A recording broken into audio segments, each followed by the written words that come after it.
श्री शिवाय नमस्तुभ्यम। हर हर महादेव। छत्तीसगढ़ राज्य के दुर्ग जिले के निकुंभ में गुरुजी पंडित प्रदीप मिश्रा जी द्वारा शिवोम शिव महापुराण कथा शुरू हो गई है। यह 5 दिवसीय शिव पुराण कथा है, जिसे आप 19 जून से 23 जून 2025 तक दोपहर 1 बजे से 4 बजे तक आस्था और यूट्यूब के माध्यम से देख पा रहे हैं। आज 22 जून चौथे दिन की शिव पुराण कथा पूर्ण हो गई है। आज की कथा में गुरु जी ने यह रोचक जानकारियां दी हैं। इस वीडियो में आपको 5 दीपक वाला प्रदोष का बिल्कुल नए उपाय की जानकारी मिलने वाली है।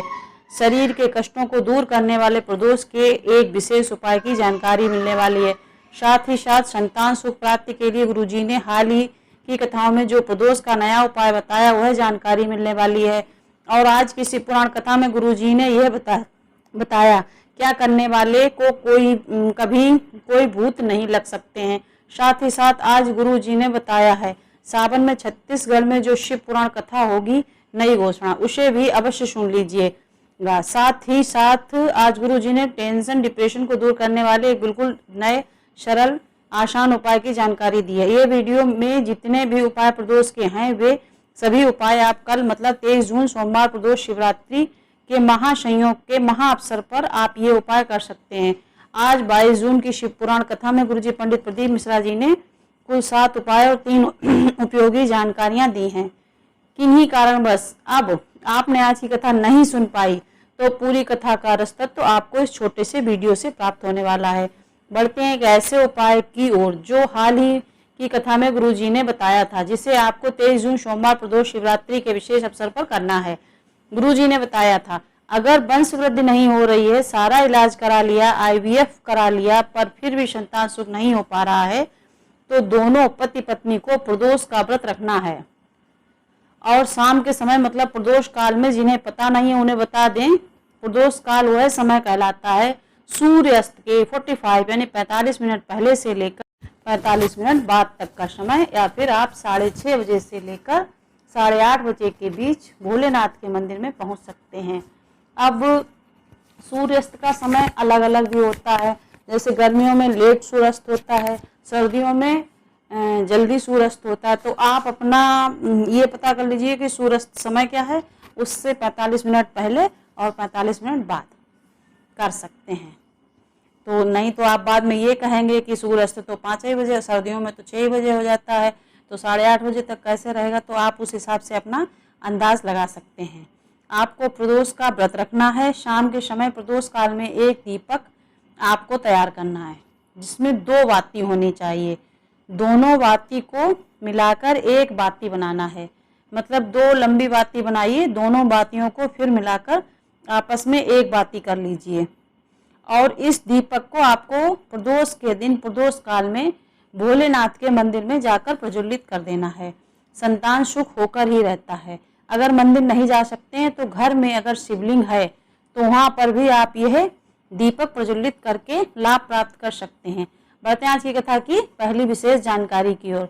गुरुजी ने कहा, धर्म पत्नी से जुड़ी एक विशेष जानकारी देते हुए गुरुजी ने आज बताया, अगर पति के घर में किसी चीज की कोई कमी है तो उस पत्नी को ग्लानि नहीं होनी चाहिए। और गुरुजी ने कहा, कई लोग पूछते हैं कि पूजन में पत्नी को किस ओर बैठाना चाहिए, सीधे ओर या उल्टे ओर, हाथ की ओर किस ओर पत्नी को बैठाना सही रहता है। तो गुरुजी ने कहा, पूजन पाठ में जहाँ बैठाते आए हैं वहाँ बैठाइए, पर हम आपसे सिर्फ एक बात कहना चाहेंगे कि पत्नी को सीधे हाथ की ओर बैठाओ या उल्टे हाथ की ओर बैठाओ, जहाँ बैठाना है बैठाओ, पर पत्नी को कभी अपने सर में पे मत बैठाओ। हमेशा अपने सर में अपने माता पिता को बैठाओ, पत्नी को दिल में बैठाओ, क्योंकि जब तुम्हारे माता पिता जो कोई आज्ञा तुम्हें देते हैं वह तुम्हारे दिल में बैठी तुम्हारी पत्नी के भी सर में आ जाती है। बढ़ते हैं आज की कथा की दूसरी विशेष जानकारी की ओर। गुरुजी ने कहा, कई लोग कहते हैं कि इसे भूत लग गए हैं, तो आपको शिव पुराण कथा की ये बात याद रखना है। स्वयं महादेव कहते हैं, माता पार्वती से कोई बेलपत्र का एक बार भी आचमन कर लेता है या निगल लेता है, या शिव पर चढ़े हुए जल का आचमन 3 बार कर लेता है तो उसे कभी भी भूत लग नहीं सकते। बढ़ते हैं आज की कथा की तीसरी विशेष जानकारी की ओर। गुरु जी ने कहा, बेलपत्र, भस्म और सिर पर लगा हुआ त्रिपुंड, इनकी कोई एक्सपायरी डेट नहीं होती है। दवाई की एक्सपायरी डेट हो उससे पहले उसे खा लेना चाहिए। तुम एक्सपायर हो उससे पहले तुम्हें शिव का नाम भज लेना चाहिए। अब 23 जून है, कल सोमवार प्रदोष शिवरात्रि का विशेष दिन है। अब दूसरा कौन सा विशेष उपाय है जो आप इस दिन कर सकते हैं, वह समझ लीजिए। अगर शरीर में बहुत अधिक मात्रा में कष्ट है, दर्द हो रहा है, शरीर में तकलीफें बनी हुई हैं, बीमारियां पीछा नहीं छोड़ रही हैं, तो डॉक्टर को तो दिखाना ही है। डॉक्टर शिव का रूप होते हैं, पर उसके साथ ही साथ कुछ सरल और आसान उपाय गुरुजी करने को कहते हैं। उनमें से एक सरल और आसान उपाय यह है, जिसे आप 23 जून सोमवार प्रदोष शिवरात्रि के विशेष अवसर पर अवश्य कीजिएगा। 3 स्थान में आपको स्पर्श करना। पहला स्थान है माता पार्वती के हस्त कमल में। अपने सीधे हाथ की ओर आपको स्पर्श करना है, मतलब माता पार्वती के हस्त कमल में ही सीधे हाथ की ओर जो स्थान होता है उस स्थान पर आपको स्पर्श करना है। स्पर्श करते हुए श्री शिवाय नमस्तुभ्यम या फिर नमः शिवाय या फिर ओम नमः शिवाय मंत्र का जाप करना है, जरूर करना है। दूसरा स्थान है पानी, जहाँ से नीचे गिरता है, उस स्थान पर आपको अपने हाथ का स्पर्श करना है। स्पर्श करते समय यहाँ पर भी आप श्री शिवाय नमस्तुभ्यम, नमः शिवाय या फिर ओम नमः शिवाय या मंत्र का उच्चारण कर सकते हैं। तीसरा स्थान है शिवलिंग में, कहीं पर भी आपको अपनी हथेली का स्पर्श कराना है। यहाँ हम उंगलियों से स्पर्श करने की बात नहीं कर रहे हैं, हथेली से स्पर्श करने की बात कर रहे हैं। इसलिए आपको अपना पूरा हाथ शिवलिंग पर पंजा पूरा लगाना है और ऐसे स्पर्श करना है, और जहाँ पर स्पर्श करते हुए आपको श्री शिवाय नमस्तुभ्यम या ओम नमः शिवाय या फिर नमः शिवाय ओम मंत्र का जाप करना है। काफ़ी सरल और आसान है। शिवलिंग में माता पार्वती के हस्तकमल में जो स्थान होता है, पहला स्थान हुआ है, उसमें सीधे हाथ की ओर स्पर्श करना है। दूसरा जलाधारी से जल जहाँ से नीचे गिरता है, और तीसरा स्थान है शिवलिंग पे, कहीं पर भी आपको अपनी हाथ का स्पर्श करना है, हथेली का स्पर्श करना है। जो भी इस प्रकार से स्पर्श करते हुए मंदिर से निकलता है, उसे इतना बल प्रदान हो जाता है कि उसके शरीर में कष्ट उससे दूर होना शुरू हो जाते हैं और उसे शरीर के कष्टों से मुक्ति प्राप्त होती है। बढ़ते हैं आज की कथा की चौथी विशेष जानकारी की ओर। गुरुजी ने कहा, बहुत टेंशन में हो, डिप्रेशन में हो तो आपको एक प्रयास करना है। शंकर भगवान के मंदिर में जाना है और जलाधारी से जल जहाँ से नीचे गिर रहा होता है वहाँ पर अपनी हथेली का स्पर्श कराना है, और अपने हाथ की हथेली की उंगलियों में जब आपके जल लग जाएगा उसे आपको अपने मस्तक पर फेरकर त्रिपुंड बना लेना है। आंशिक त्रिपुंड बनेगा। गुरुजी ने कहा, अगर जल बह रहा है तो ठीक है, नहीं बह रहा है तो आपको एक कलश जल शिवलिंग पर अर्पित करना है। उसके बाद जलाधारी से जल जहाँ से नीचे गिरता है वहाँ उस स्थान पर अपने हाथ की हथेली की 3 उंगलियों का उपयोग करते हुए स्पर्श करना है, और वहाँ से जल जो आपके हाथ की हथेली में लगेगा, उंगलियों में लगेगा, उसे अपने मस्तक पर फेर लेना है। इसके बाद आंखें बंद करना है और 3 बार ओम का नाद करना है। मतलब ओम इस प्रकार से 3 बार आपको ओम बोलना है। गुरुजी ने कहा कि कितना ही बड़ा डिप्रेशन क्यों ना हो, टेंशन क्यों ना हो, दूर हो जाएगा। बढ़ते हैं 5वीं विशेष जानकारी को। गुरुजी ने बताया 10 जुलाई को गुरु पूर्णिमा रहेगी और अगले दिन से सावन का पावन महीना लग जाएगा। पिछली बार पूरे सावन में छत्तीसगढ़ में कई शिव पुराण कथाएं हुई थी, पर इस बार 2 शिव पुराण कथा छत्तीसगढ़ में सावन के महीने में होने वाली हैं। 12 जुलाई से 18 जुलाई 2025 तक कोरबा छत्तीसगढ़ में शिव पुराण कथा होगी।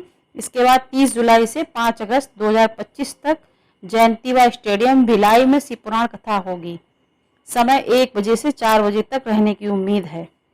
आपको बता दें, यह भिलाई की जो शिव पुराण कथा है जो गुरुजी ने 30 जुलाई से 5 अगस्त 2025 तक बताया है। पहले ये कथा जब गुरुजी ने घोषणा की थी तब यह कथा 25 जुलाई से 31 जुलाई 2025 तक थी, जो कि भिलाई में होने वाली, पर अब इस कथा के दिनों का जो डेट है उसका परिवर्तन करके 30 जुलाई से 5 अगस्त कर दिया गया है। अब बढ़ते हैं अगले उस विशेष उपाय की ओर जो आप 23 जून सोमवार प्रदोष शिवरात्रि के विशेष अवसर पर कर सकते हैं। हाल ही की कथाओं में गुरुजी ने 5 दीपक से जुड़े विशेष उपाय की जानकारी दी थी। प्रदोष के उपायों में यह एक विशेष उपाय है जो गुरुजी ने जानकारी दी थी कि 5 कौन कौन से स्थान पर या किस किस समय पर किस प्रकार से दीपक लगाने से आपको क्या प्राप्त होता है, क्या आपको मिल सकता है, क्या लाभ आपको प्राप्त होता है। प्रदोष के दिन प्रदोष काल में 5 स्थानों पर दीपक लगाने का फल इस प्रकार है। गुरुजी ने कहा, हमको या हमारे परिवार में किसी को काल सर्प दोष बता दिया गया है तो प्रदोष काल में लगाया गया दीपक हमारे परिवार का काल सर्प दोष, उससे हमें मुक्ति प्रदान करने वाला होता है। किसी ने अगर आपको पितृदोष कह दिया, अगर आपने शिवलिंग पर जल चढ़ाया है, शिव की पूजा अर्चन की है और प्रदोष के दिन शाम के समय एक दीपक लगाया है तो आपको पितृदोष से मुक्ति प्राप्त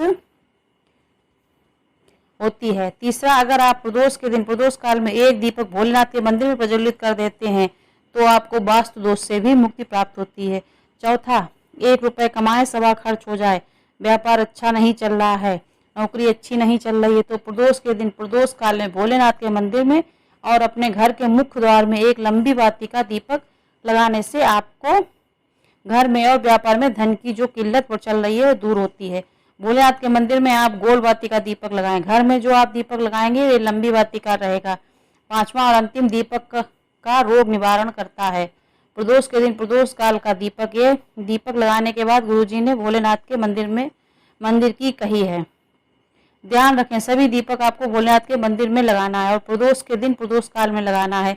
अगर मंदिर नहीं जा सकते हैं तो आप अपने घर में ही भोलेनाथ का स्मरण करते हुए घर के मंदिर में के सामने ये दीपक लगा सकते हैं। अब कई लोगों का ये प्रश्न रहता है कि क्या हमें 5 अलग अलग दीपक लगाने की आवश्यकता है?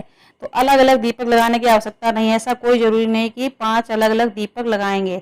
आप यदि एक दीपक का भी नियम बना रहे हैं तो यह भी पर्याप्त है, पर अगर घर में एक दीपक लगा रहे हैं मुख्य द्वार में तो आपको एक भोलेनाथ के सामने भी दीपक लगाना है। बाकी एक ही दीपक आपके सब कार्य कर देता है जो आज गुरुजी ने बताया। बढ़ते हैं 6वीं और अंतिम जानकारी की ओर। 26 जून से 2 जुलाई 2025 तक बैजापुर छत्रपति संभाजी नगर में शिव पुराण कथा होगी। 5 जुलाई से 9 जुलाई 2025 तक गुरु पूर्णिमा शिव पुराण कथा होगी। 10 जुलाई 2025 को गुरु पूर्णिमा महोत्सव होगा। 12 जुलाई से 18 जुलाई 2025 तक कोरबा छत्तीसगढ़ में शिव पुराण कथा होगी। 30 जुलाई से 5 अगस्त 2025 तक जयंती भाई स्टेडियम भिलाई में शिव पुराण कथा होगी। 6 अगस्त प्रदोष के दिन सीहोर में कावड़ यात्रा होगी। यह कावड़ यात्रा सुबह 9 बजे सीहोर की शिवन नदी से शुरू होगी जो दोपहर के 2 से 3 बजे तक कुबेश्वर धाम में पहुंचकर केदार शिला में जल अर्पित करके पूर्ण होगी। इस वीडियो में बताई गई जानकारी से संबंधित कोई प्रश्न है तो आप कमेंट बॉक्स के जरिए जरूर पूछिएगा। वीडियो उपयोगी लगी हो, आनंद की प्राप्त हुई हो तो कमेंट बॉक्स में श्री शिवाय नमस्तभ्यम लिख दीजिए या हर हर महादेव लिख दीजिए।